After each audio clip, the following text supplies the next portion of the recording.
پہلے بھی یہ بات ہم دیکھ چکے ہیں کہ خداوند کے قریب آنے کا، اپنے خالق کو پہچاننے کا سب سے اچھا وقت کون سا ہوتا ہے؟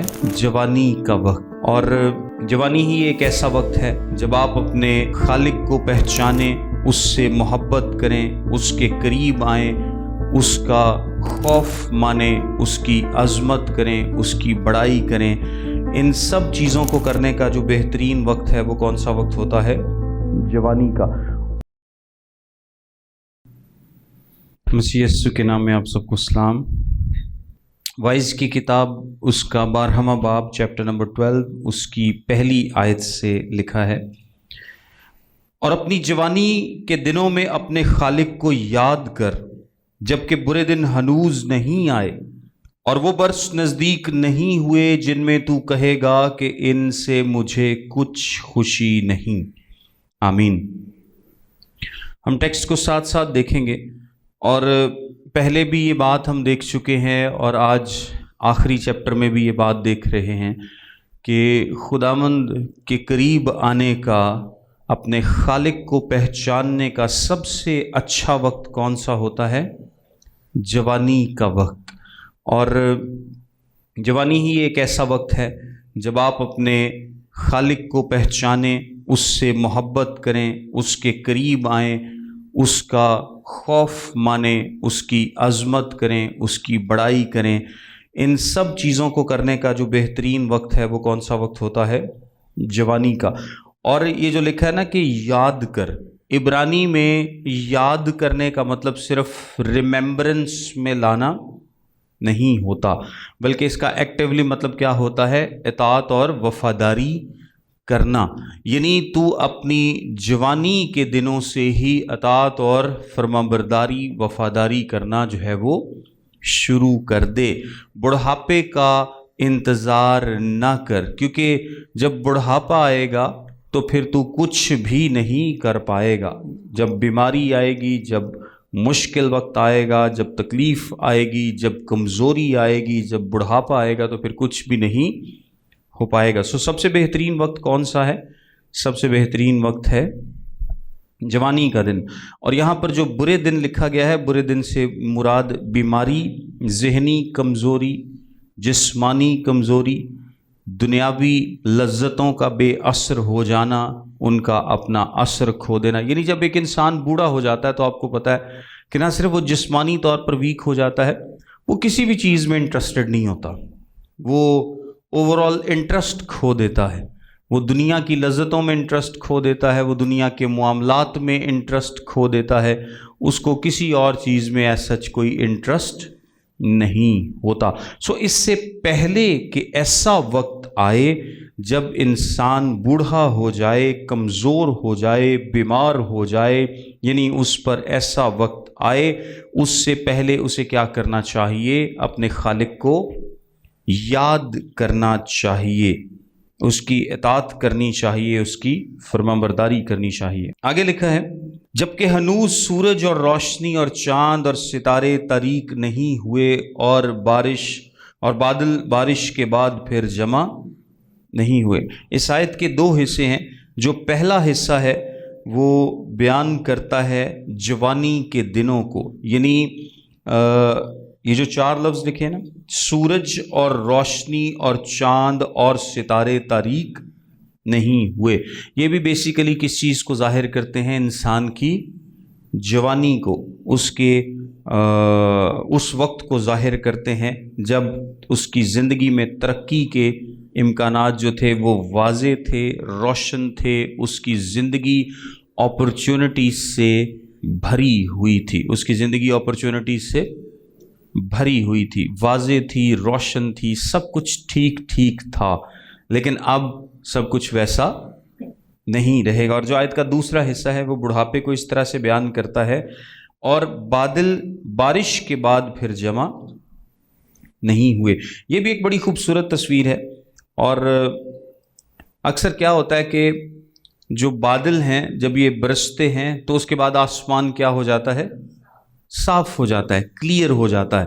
جوانی میں ایسا ہوتا ہے، لیکن بڑھاپے میں ایسا نہیں ہوتا. جوانی میں بادل برسیں گے یعنی آپ پر کوئی دکھ تکلیف آئے گا بھی تو وہ کیا ہوگا؟ ٹیمپرری ہوگا، اور اس کے بعد موسم جو ہے مطلع جو ہے وہ کلیئر ہو جائے گا. لیکن بڑھاپے میں ایسا نہیں ہوتا. وہ بادل پچھلا جاتا نہیں تو اگلا آ جاتا ہے، پچھلی مصیبت جاتی نہیں اگلی آ جاتی ہے. یعنی ایسا نہیں ہے کہ اب بادل برس چکے ہیں تو اب بالکل موسم جو ہے وہ کلیئر ہو جائے گا، مطلع صاف ہو جائے گا، بلکہ یہ مطلع یہ موسم ایسا ہی رہتا ہے. ایک بیماری جاتی ہے دوسری آ جاتی ہے، ایک مصیبت جاتی ہے دوسری آ جاتی ہے. بڑھاپے میں ایسا ہی ہوتا ہے. جوانی میں انسان کے اوپر مصیبت آتی ہے لیکن وہ ٹل جاتی ہے، ختم ہو جاتی ہے. اور وہ بتانا یہ چاہ رہا ہے کہ جو بڑھاپے کا وقت ہے یہ ایک ایسا وقت ہے، اور یہ ہم اکثر سب لوگوں کی، آس پاس کے لوگوں کی، بہت سارے لوگوں کی زندگی میں دیکھتے ہیں کہ وہ کسی ایک بیماری سے لڑ رہے ہوتے ہیں. وہ بیچارے بی پی دی گولی کھا رہے ہوتے ہیں، نال پتہ لگتا ہے کوئی دل دا بھی مسئلہ ہو گیا، نال کوئی شوگر بھی ہو گئی ہے، نال کوئی ہڈیاں دا بھی کوئی مسئلہ ہو گیا، کوئی جوڑاں چ درد ہو گئی، کوئی کچھ. ایک جاتی نہیں دوسری آ جاتی ہے، اور بلکہ کئی دفعہ تو اکٹھی. سو یہ جو مطلع ہے نا یہ ابر آلود ہی رہتا ہے. بڑھاپے میں یہ جو مطلع ہے یہ اکثر ابر آلود رہتا ہے. سو وہ کہتا ہے جبکہ ہنوز سورج اور روشنی اور چاند اور ستارے تاریک نہیں ہوئے، یعنی جب تیری زندگی میں روشنی ہے، جب تیری زندگی میں جوانی ہے، اپرچونٹی ہے، وہ وقت ہے خالق کی اطاعت کرنے کا، اس کے قریب آنے کا.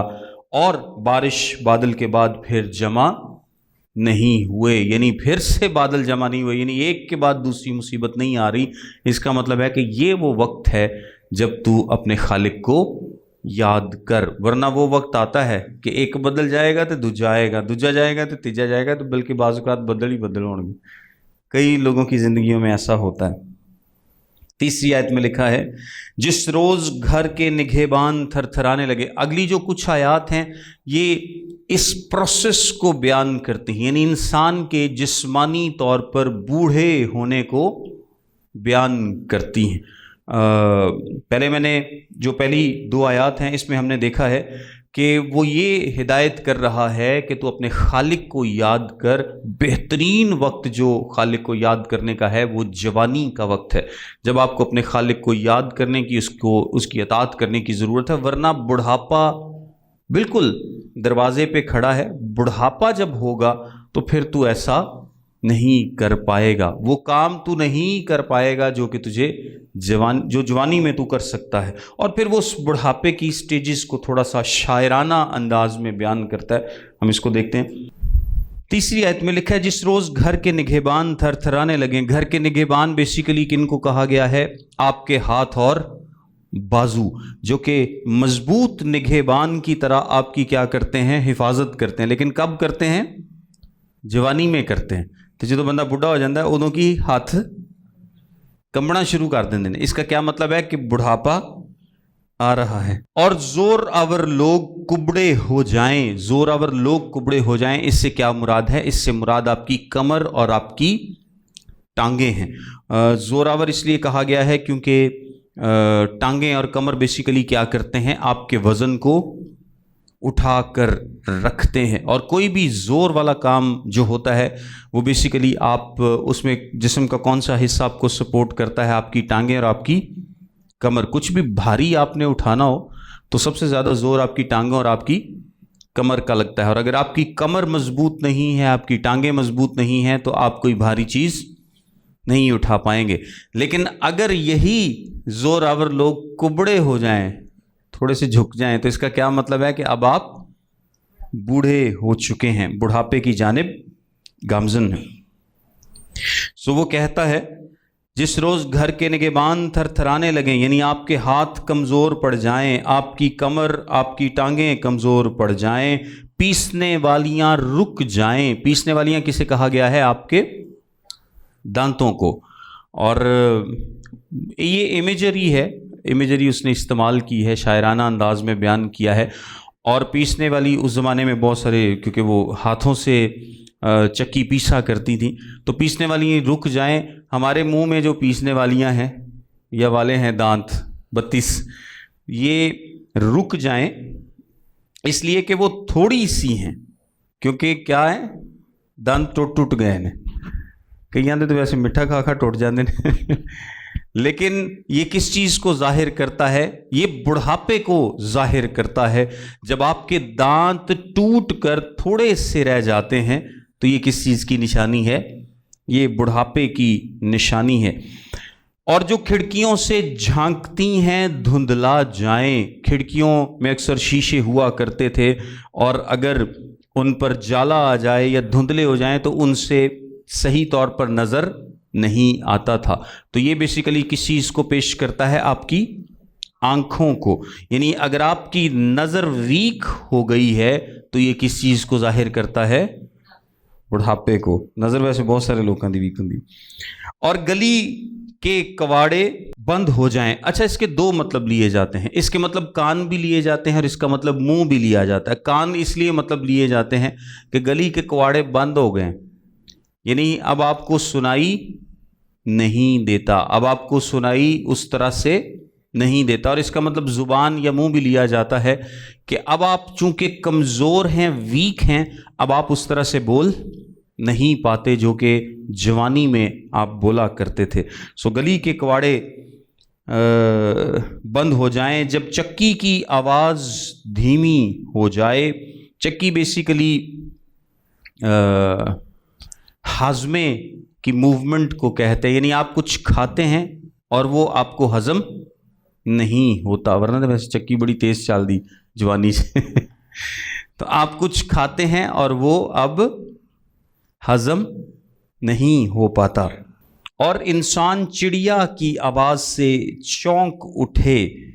چڑیا کی آواز سے چونک اٹھنا بیسیکلی نیند کی ڈسٹربنس کو ظاہر کرتا ہے کہ جب آپ کی نیند ایسی ہے کہ اب آپ کو پتہ ہے جوان آدمی جب تھک ہار کے سوتا ہے تو ڈھول بھی بجاندے رہو تے نہیں اٹھتا. خاص طور تے جدوں سویرے سکولے یا کالج جان دا ٹائم ہوئے تو کتنی مشکل ہوتی ہے ماں کو یا باپ کو اٹھانے کے لیے. ماں کو زیادہ ہوتی ہے، باپ تو پھر اٹھا ہی لیندے نے کیونکہ وہ بڑی پکی نیند سوئے ہوتے ہیں.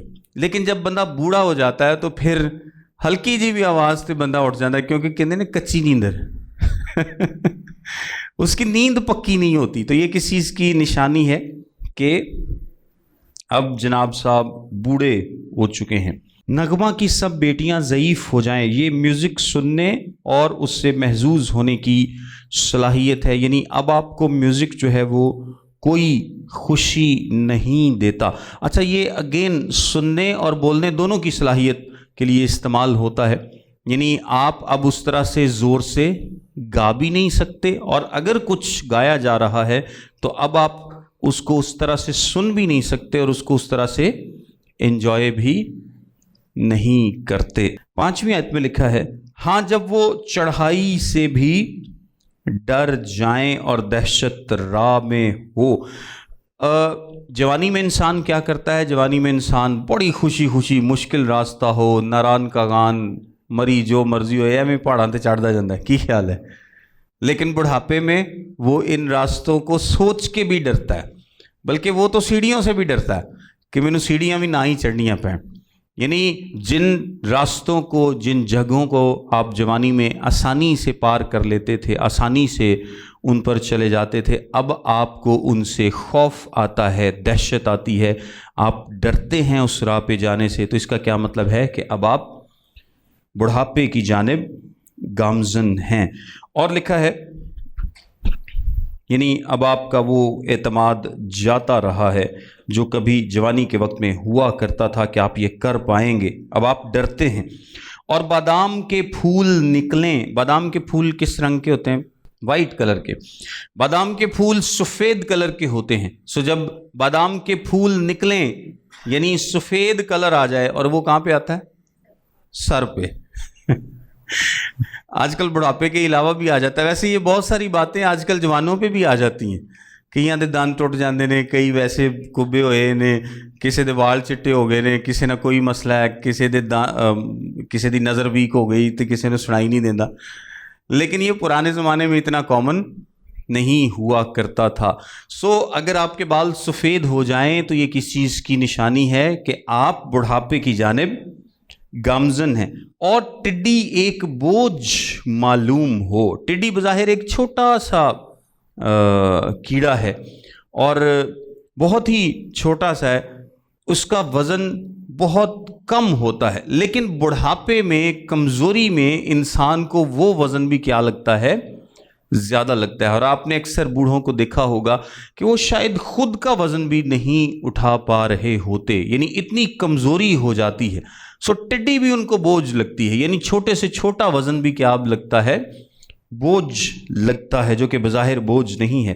اور خواہش مٹ جائے، خواہش مٹ جائے یعنی اب آپ کو کسی چیز میں دلچسپی نہیں رہی۔ اور یہ تو ویسے ہوتا ہے بڑھاپے میں کہ انسان جو جوانی میں اس کی خواہشات ہوتی ہیں وہ کچھ بھی ہو سکتی ہیں، جسمانی خواہشات ہیں، انجوائے کرنے کی خواہشات ہیں، آنے جانے کی خواہشات ہیں، بہت ساری اس کی خواہشات ہوتی ہیں، وہ بڑھاپے میں نہیں ہوتی، ان کی خواہشات جو ہیں وہ اکثر مٹ جاتی ہیں، کیونکہ انسان اپنے ابدی مکان میں چلا جائے گا اور ماتم کرنے والے گلی گلی پھریں گے۔ کیونکہ اچھا، یہ سارا کچھ کس چیز کی نشانی ہے؟ کہ انسان اب بوڑھا ہو گیا ہے یا ہو رہا ہے، اور بوڑھا ہونے کے بعد وہ کہاں پر جائے گا؟ جہاں سے وہ آیا ہے، اور لوگ اس پر ماتم کریں گے۔ لوگ کیا کریں گے؟ ماتم کریں گے۔ یہ جنازے کی طرف اشارہ ہے۔ پیشتر اس سے کہ ابھی وہ مزید اس کو ایکسپلین کرتا ہے، پیشتر اس سے کہ چاندی کی ڈوری کھولی جائے اور سونے کی کٹوری توڑی جائے اور گھڑا چشمے پر پھوڑا جائے اور حوض کا چرخ ٹوٹ جائے، اس سے پہلے کہ بڑھاپا آپ کو آن لے، اس سے پہلے کہ بڑھاپا، برا وقت یا موت آپ کو آن لے، آپ کو اپنے خالق کی کیا کرنی ہے؟ اطاعت کرنی ہے، اس کی طرف پھرنا ہے۔ اس میں جو لکھا ہے اس سے پیشتر کے چاندی کی ڈوری کھولی جائے، چاندی کی ڈوری بیسیکلی اس کی جو ہسٹوریکل انٹرپریٹیشن کی جاتی ہے وہ آپ کا نروس سسٹم ہے، جو کہ ایک ڈوری کی طرح ہے، آپ کے دماغ کو اور آپ کے پورے جسم کو جو کنیکٹ کرتا ہے۔ کچھ لوگ اس کو ریڑھ کی ہڈی بھی بولتے ہیں، اور کچھ لوگ اس کو اسپائنل کارڈ بھی بولتے ہیں، جو کہ آپ کا دماغ کو آپ کے باقی نروس سسٹم کے ساتھ جوڑتی ہے۔ سو یہ دونوں مطلب ہو سکتے ہیں، ریڑھ کی ہڈی بھی اور اسپائنل کارڈ بھی۔ چاندی کی ڈوری کھولی جائے، کیونکہ اگر یہ ٹوٹ گئی تو انسان گیا۔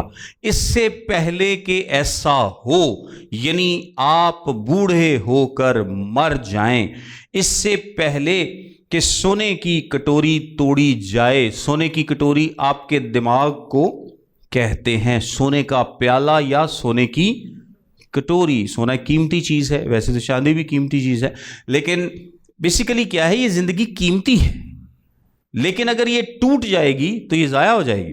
اگر یہ ٹوٹ گئی، ختم ہو گئی، آپ مر گئے تو پھر کوئی فائدہ نہیں۔ اس سے پہلے کہ یہ سب کچھ ہو، آپ کو اپنے خالق کے پاس واپس آنے کی ضرورت ہے۔ اس سے پہلے کہ سونے کی کٹوری توڑی جائے، جو کہ آپ کے دماغ کو ظاہر کرتی ہے، یعنی آپ کا دماغ کیا ہو؟ بند ہو جائے۔ چاندی کی ڈوری کھلے گی مطلب اگر ریڑھ دی ہڈی یا نروس سسٹم دا کوئی پرابلم ہے تے اتے سونے دا پیالہ تے ویسے ہی لگیا جانا، کی خیال؟ اور گھڑا چشمے پر پھوڑا جائے اور حوض کا چرخ ٹوٹ جائے۔ یہاں پر ایک تصویر کنویں کی تصویر ہے۔ پرانے زمانے میں آپ کو پتہ ہے کہ وہ چرخ ہوتا تھا، ایک ویل ہوتا تھا، اور اس سے گھڑے کے ذریعے کیا کرتے تھے؟ پانی نکالا کرتے تھے۔ یہ بیسیکلی دل کو اور انسان کے جو پورا وینز کا نظام ہے انسان کے اندر، اس کو ریپریزنٹ کرتا ہے کہ اس سے پہلے کہ آپ کا جو دل ہے وہ رک جائے، یہاں پر جو گھڑا ہے یہ بیسیکلی یہ آپ کا جو ویسکولر سسٹم ہے، پورا وینز کا سسٹم ہے، اس کو ریپریزنٹ کرتا ہے، جو گھڑا پانی بھرنے کے کام آتا ہے۔ کچھ اس کو رائٹ اور لیفٹ وینٹریکلز کے ساتھ بھی جوڑتے ہیں، ہارٹ کے جو لوور چیمبرز ہوتے ہیں، اپر چیمبرز ایٹریم کہلاتے ہیں، لوور چیمبر وینٹریکلز کہلاتے ہیں۔ بہرحال بیالوجی دی کلاس نہیں ہے، تو کچھ اس کو رائٹ اور لیفٹ وینٹریکلز کے ساتھ بھی جوڑتے ہیں، اور سمپل زبان میں آپ کہہ سکتے ہیں کہ جو پورا آپ کا وینز کا سسٹم ہے اس کو گھڑا بولا گیا ہے، اور جو ویل ہے یہ آپ کے دل کو بولا گیا ہے، کیونکہ گھڑا پانی کو نکال کے لے کے جا رہا ہے، یعنی ان وینز کے ذریعے بلڈ کی سرکولیشن ہو رہی ہے، تو جڑا تھلے چرخ ہے وہ بیسیکلی دل ہے جو کہ پمپ کر رہا ہے۔ اور خاک خاک سے جا ملے جس طرح آگے ملی ہوئی تھی، یہ بات اس بات کو ریپریزنٹ کرتی ہے کہ انسان کس سے بنایا گیا ہے؟ خاک سے بنایا گیا ہے، مٹی سے بنایا گیا۔ جس طرح کی پیدائش کی کتاب میں ہم آدم کی پیدائش دیکھتے ہیں کہ خدا نے اس کو کیسے بنایا تھا؟ مٹی سے بنایا تھا۔ اور انسان جن کیمیکلز کے ساتھ بنا ہے، ہائیڈروجن، آکسیجن، جو بھی کیمیکلز انسان کی باڈی میں ہیں، وہی کیمیکلز زمین میں، اسی لیے انسان جب مرتا ہے تو فوراً کیا ہوتا ہے؟ وہ ڈیکمپوز ہو جاتا ہے، یعنی جن چیزوں سے انسان بنا ہے اسی سے یہ مٹی بنی ہے، تو اسی لیے کیونکہ اسی مٹی سے انسان کو خدا نے بنایا تھا، اور اسی لیے انسان فوراً اس مٹی میں مل جاتا ہے اور اس کا پتہ نہیں چلتا۔ یہاں پر ایک بات کو بیان کیا جا رہا ہے جو کہ پیدائش کی کتاب میں ہے کہ انسان خاک سے بنایا گیا ہے۔ اس سے پہلے کہ جس خاک سے وہ لیا گیا ہے اسی خاک میں چلا جائے اور روح خدا کے پاس جس نے اسے دیا تھا واپس جائے۔ یہاں پر اس بات کو ریکگنائز کیا جا رہا ہے کہ بے شک انسان کو تو خدا نے خاک سے بنایا ہے، لیکن اس کے اندر جو روح ہے وہ کس نے دی ہے؟ خدا نے دی ہے۔ اور ایسا نہیں ہے کہ جب انسان مر جائے گا تو وہ بالکل ضائع ہو جائے گا، بلکہ اس کی جو روح ہے وہ جہاں سے آئی تھی خدا نے اس کو دیا تھا، وہ وہاں پر کیا جائے گی؟ واپس جائے گی۔ باطل ہی باطل وائز کہتا ہے سب کچھ باطل ہے۔ اور باطل ہم پہلے بھی دیکھ چکے ہیں، یہ جو ہیبل لفظ ہوتا ہے اس کا مطلب ہوتا ہے ہوا کی چران یا بھاپ یا دھواں، اور میننگ لیسنس، یعنی کوئی ایسی چیز جس کا کوئی مطلب نہیں ہے، مقصد نہیں ہے، جس کو آپ پکڑ نہیں سکتے۔ یہی تھیم اس نے کتاب کے شروع میں بیان کی تھی کہ یہ سب کچھ کیا ہے؟ باطل ہے، میننگ لیس ہے۔ انسان کی اس زمینی زندگی کا ایٹرنٹی کے بغیر کوئی مطلب اور مقصد نہیں ہے، کیونکہ وہ سب کچھ کر کے دیکھ چکا ہے۔ 9ویں آیت میں لکھا ہے غرض از بس کے وائز دانش مند تھا، اس نے لوگوں کو تعلیم دی، ہاں اس نے بخوبی غور کیا اور خوب تجویز کی اور بہت سی مثلیں کرینے سے بیان کی۔ یہاں پر وہ بتا رہا ہے، اپنا طریقہ کار بتا رہا ہے کہ وہ کیا تھا؟ وہ دانش مند تھا اور اس نے لوگوں کو تعلیم دی۔ اور دانش مند آدمی ہمیشہ کیا کرتا ہے؟ وہ لوگوں کو بتاتا ہے، لوگوں کو سکھاتا ہے۔ اچھا، لوگوں کو بتانے اور سکھانے کا کیا مقصد ہوتا ہے؟ دانش مند آدمی اس لیے لوگوں کو بتاتا اور سکھاتا ہے، باتیں بتاتا ہے، تاکہ لوگ اس کے تجربات سے سیکھ سکیں۔ ضروری نہیں کہ ہر کام آپ اپنی زندگی میں کریں گے تب ہی آپ اس کو سیکھ پائیں گے، دوسروں کے تجربات سے بھی فائدہ اٹھانا چاہیے۔ اور جب ایک شخص جس نے خود مشاہدہ کیا ہے، جو کہ سیانہ ہے، جو کہ عقل مند ہے، وہ آپ کو کوئی بات بتاتا ہے تو اس کا مقصد یہ ہوتا ہے کہ آپ کو خود اس سارے پروسیس میں سے نہ گزرنا پڑے اور آپ اس کے تجربے کی روشنی میں اس کو کیا کر سکیں؟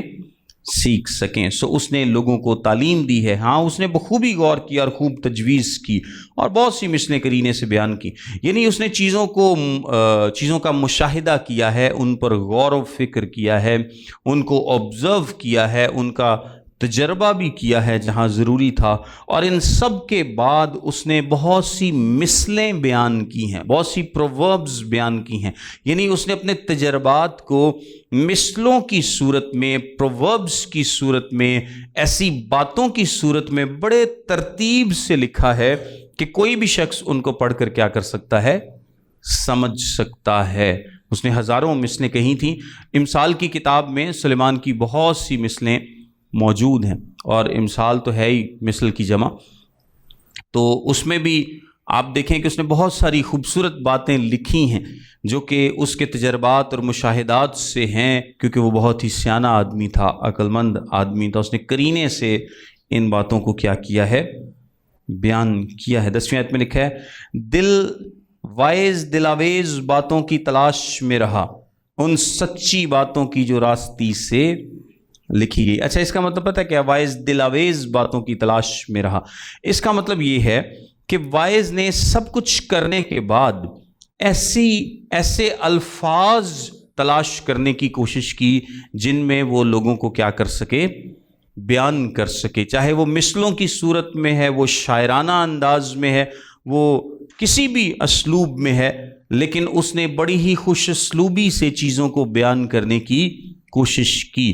وہ اس تلاش میں رہا، وہ اس کوشش میں رہا کہ الفاظ کو اس طرح سے بیان کیا جا سکے کہ لوگوں کو سمجھ آ سکے۔ لیکن اس کا یہ مطلب نہیں ہے کہ وہ الفاظ کی تلاش میں جو اس کی باتوں کا مطلب اور مقصد تھا وہ گم ہو گیا یا بگڑ گیا یا بدل گیا، ایسا نہیں ہے، بلکہ وہ کہتا ہے ان سچی باتوں کی جو راستی سے لکھی گئیں، یعنی میں نے اچھے الفاظ میں باتیں لکھنے کی کوشش کی ہے، اچھے محاورے، اچھے الفاظ، خوش اسلوبی سے، اچھے طریقے سے ان کو لکھنے کی کوشش کی ہے۔ میں اس کوشش میں رہا کہ سب کچھ اچھے سے کیا جائے، لیکن اس سارے پروسیس میں ان باتوں کا مطلب اور مقصد چینج نہیں ہوا، بلکہ کیا ہے، ان سچی باتوں کو جو راستی سے لکھی گئیں، یعنی وہ باتیں اس طرح سے لکھی گئی ہیں کہ وہ اپنا اوریجنل میننگ ڈیلیور کرتی ہیں، چاہے ان کو شاعرانہ انداز میں لکھا گیا ہے، مثلوں کی صورت میں لکھا گیا ہے،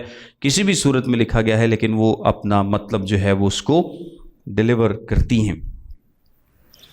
11ویں آیت میں لکھا ہے دانشمند کی باتیں پینوں کی مانند ہیں، جو باتیں اس نے لکھی ہیں، جو باتیں اس نے عقل سے، حکمت سے لکھی ہیں، وہ کہتا ہے وہ پینوں کی مانند ہے۔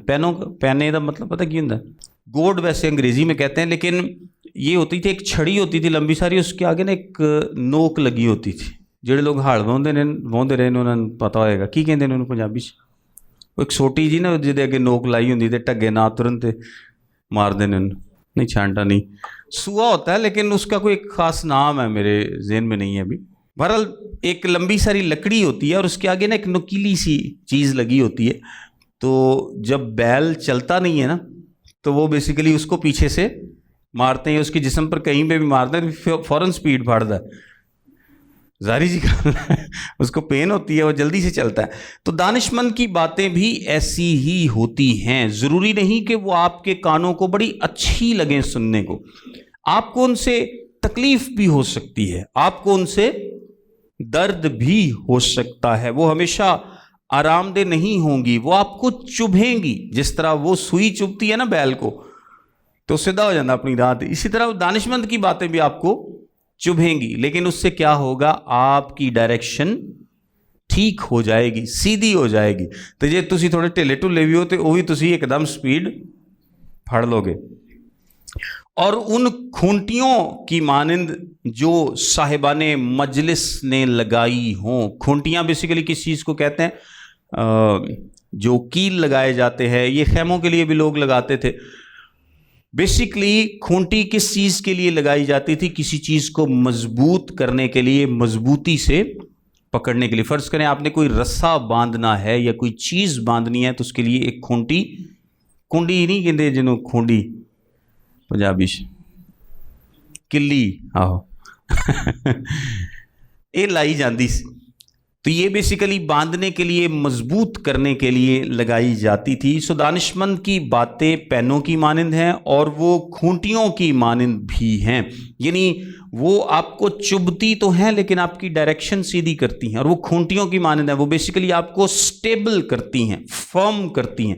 جو تسی کھونٹیاں یا کلیاں لا کے تے رسیاں دے نال چنگی طرح بند دیندے ہو تے سٹرکچر بیسیکلی کی ہوندا ہے، مضبوطی سے سیدھا کھڑا ہو جاتا ہے۔ تو دانشمند کی باتیں بھی ایسی ہی ہیں جو آپ کو زندگی میں مضبوطی سے سیدھا اور فرم کھڑا ہونے میں کیا کرتی ہیں، مدد کرتی ہیں، آپ کی سمت کو درست کرتی ہیں، آپ کو استحکام بخشتی ہیں اور آپ کو ڈگمگانے سے بچاتی ہیں، کیونکہ یہ کھونٹیوں کی مانند ہیں جن پر باندھ دیا گیا ہے۔ یہ ایسی باتیں ہیں۔ اور ایک اور بات لکھیے، جو ایک ہی چرواہے کی طرف سے ملی ہوں، میں دوبارہ سے پڑھتا ہوں، دانشمند کی باتیں پینوں کی مانند ہیں اور ان کھونٹیوں کی مانند جو صاحبان مجلس نے لگائی ہوں اور جو ایک ہی چرواہے کی طرف سے ملی ہوں۔ اب پوری آیت کا کیا مطلب؟ پوری آیت کا یہ مطلب ہے کہ جو دانشمندی کی بات آپ کو بتائی جاتی ہے وہ